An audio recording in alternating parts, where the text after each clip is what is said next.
Hi everyone, welcome back to my YouTube channel. My name is Tamika and I go by she and her pronouns.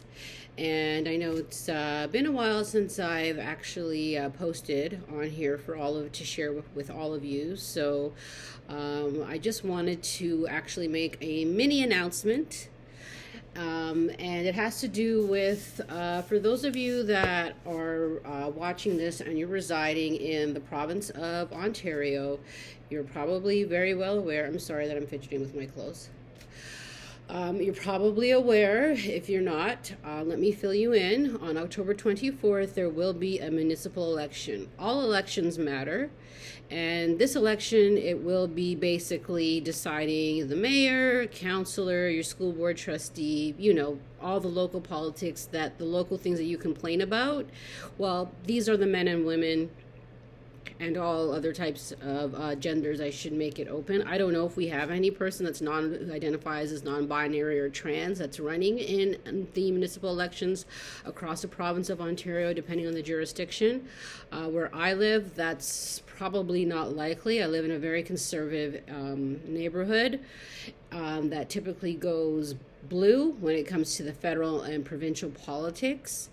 The current federal representation that we have is progressive conservative, and as well as at the provincial level, another progressive conservative.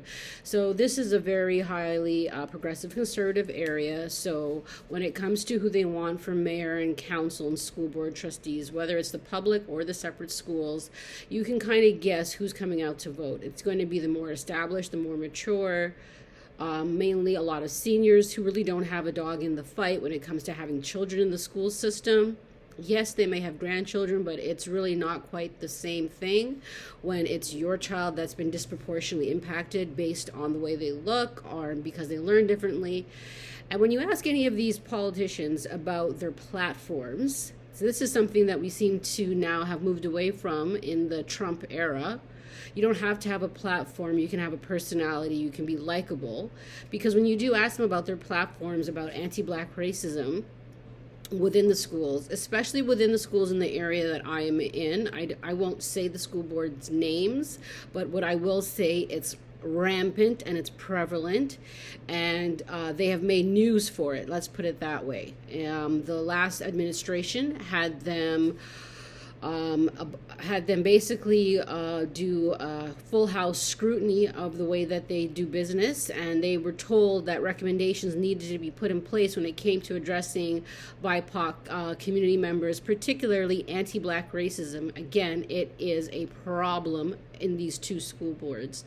And for those of you not from Ontario watching, we have two publicly funded school boards. One is public, where that is the purview of the government, the provincial government of the day, or the provincial government period, not of the day, the provincial government.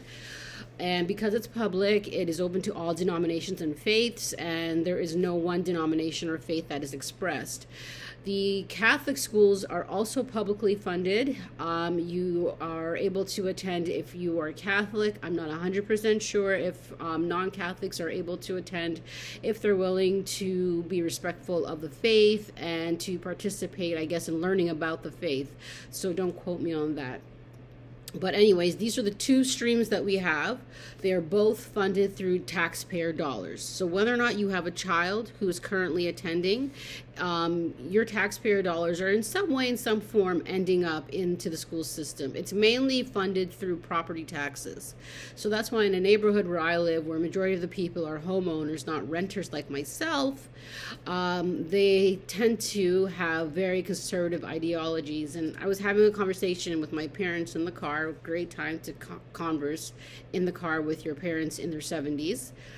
But one of the things they were saying is that they don't have answers to all those questions, and they're not looking at that because they're not a politician, in reference to this particular trustee that my mother thinks would make a good trustee because they were part of the school system as a former teacher.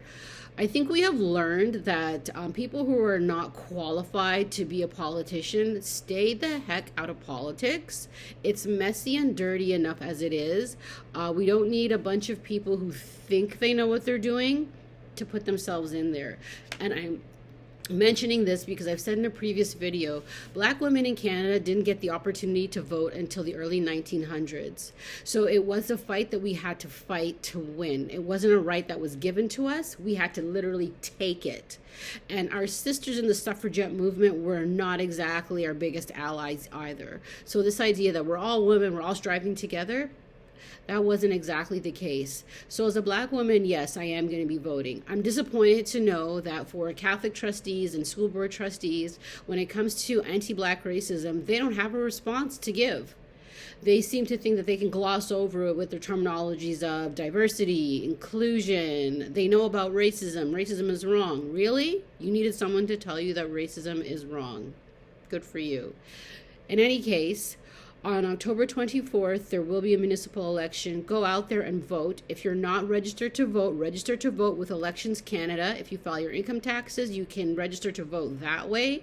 If not, you can show up with your 2 pieces, I think it is, of government issued ID, your passport, for example, your driver's license, and something to show that you live in the community, like a utility bill, for example.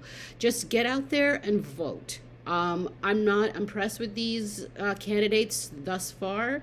That doesn't mean that I'm not going to exercise my constitutional right to vote. And people died so that I would have this right to vote. So it is important. So please make your voice heard. I always end these videos by saying, cherish Black women. Black women deserve to be loved. We are lovable and we are worthy. And our voices need to be amplified, and they can be certainly amplified during the course of a municipal election. So on October the 24th, get out there. If you're here in the province of Ontario, you're not registered, register to vote and make your voice heard. Thank you. Have a blessed day, everyone.